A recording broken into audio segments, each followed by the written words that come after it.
Like the speed and the big tries are awesome, but it's his selfless plays that he brings in. The little tip pass to Caleb Park to score when he could probably fall over the line himself. The committed lines he's running to create space for others to score tries. Those are the parts of his game that he just wants to see the Blues do well, and he's doing whatever he can do to create opportunities for the Blues to succeed, and that's what excites me the most. And when he goes this next level up, when he's bringing that attitude to the All Blacks, that's the exciting thing. Is everything about his performance and his preparation is about the team doing well, which is exciting. He was on the receiving end of a pass, you mentioned it before, that appeared to go backwards. It went upstairs and it was ruled to have gone forwards. There was another call over the weekend with Brad Weber where they went upstairs and he appeared not to have touched the ball, and it was called that he touched the ball. What do we do? How can we fix this? I mean, it's a problem that's so obvious.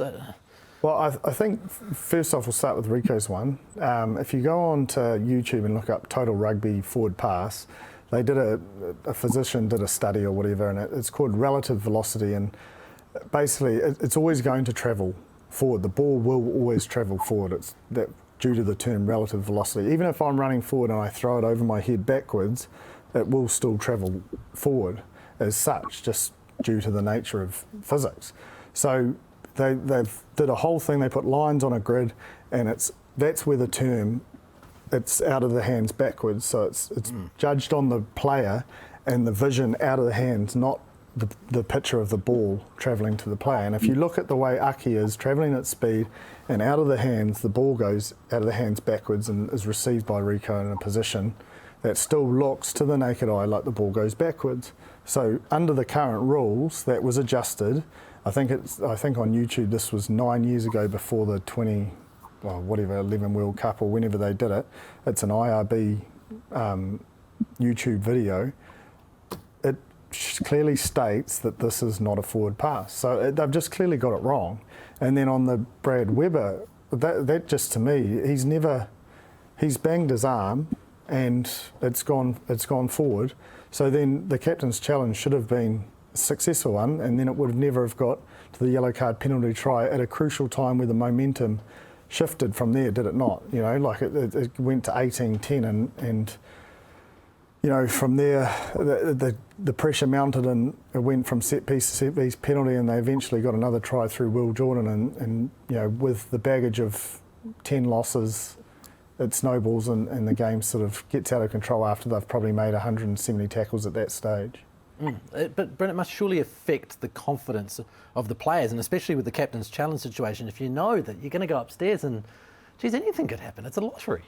I mean, we've been very good to the refs so far in the series because they've been very good so far, but these two things were mind-blowingly obvious. The difference between, if you look at Sevu's one and Kira's one, is that Sevu's one, actually his hands was travelling forward.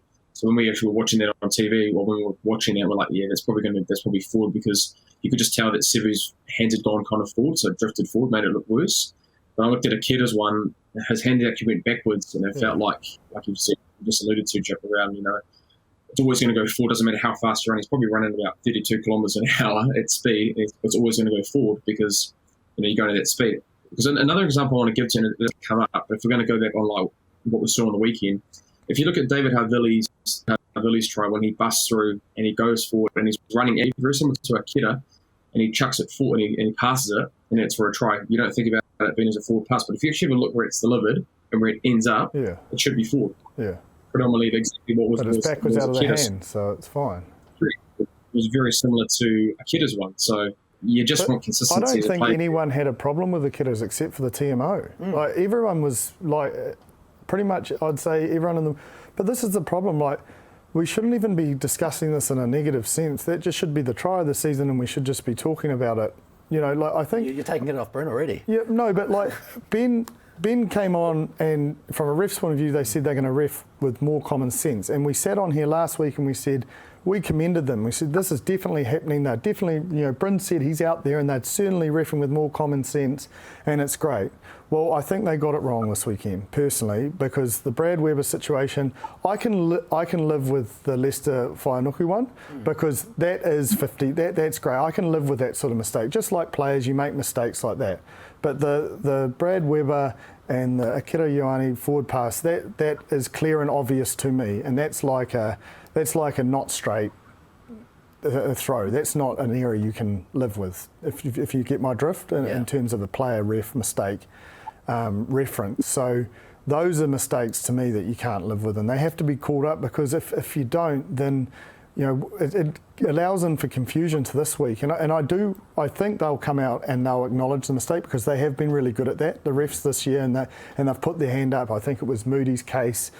He should have been yellow card, and they said they got this wrong and that wrong. So I do think they'll come out and say, hey, we've got this one wrong and we've got that one wrong, which is fine, because these didn't cost games and they didn't cost points. But let's not get to the point where it does, because there's so much that goes into it for these players and teams, and so much relies on it, that if a call like that does cost it, and it's a captain's referral by Sam Cane, and he's right, and it still gets denied, I mean, that would be cruel. 100%. So it's just, I find it hard to get my head around. Brad Weber certainly did. He was salty, Bryn. Did he say anything to you after the game? No, I didn't get a chance to hear from Brad. But yeah, I think you're right, Jip, around, we're players, we make mistakes in games. We give away penalties, we give away stupid penalties, and we reap the consequences of that. And it's their credit, like you said, around Joe Moody as an example, making a mistake.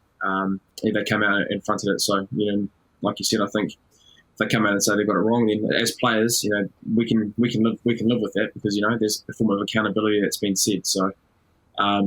I think as a player and as a consumer, someone that's watching, you just don't want it to dictate or have like a massive influence on a game tying or game winning moment moving forward, because you don't want it to be like, you want it to be one on its merits. So hopefully moving forward, it doesn't come to that.